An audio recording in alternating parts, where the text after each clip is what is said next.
So let's stay on the international component of cybercrime, and one facilitator of that is the dark web. Another facilitator is the rise of cryptocurrency. Mm-hmm. So help us understand the scope beyond the horrific things that you mentioned a moment ago, which are truly horrific. Let's look at the other things, the other materials that are on the dark web and don't necessarily have to adhere to one state or one currency.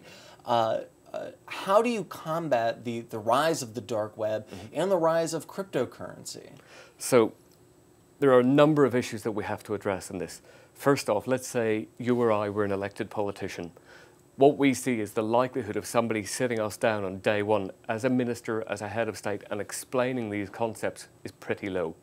So what we do, what me and my staff do, is we get in front of senior decision makers and explain what is a dark market. Show them, literally go onto a laptop or a mobile device, go onto a dark market and show how easy it is to buy drugs, to buy firearms, to buy a cyber attack capability, and help them to understand that threat and that risk so that they then make better decisions, better policy decisions, better law, better reaction to that in their country.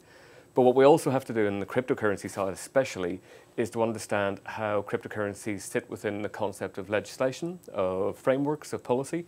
Cryptocurrencies are great in many ways. We see lots of people in different parts of the world getting access to moving finance in a way that they've never been able to do so before, and it's cheaper. They're not paying broker fees, or at least a very small broker fee. They're not paying a lot of money to get access to their cash. But on the counter side of that is, it is, as you know, it's a ledger-based system. There is no central control.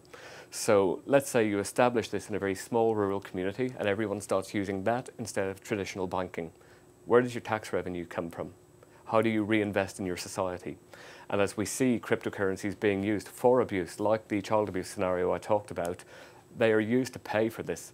Criminals think that they are anonymous. Now, we know through lots of cryptocurrency work that we do, and we have very good investigative capabilities with this, working with private sector, they're not anonymous. We will track you down, we will bring you to justice, at least law enforcement will bring you to justice in doing that. So here is the delicate balance that has to occur here, right? Yep. The dark web, powered by encryption.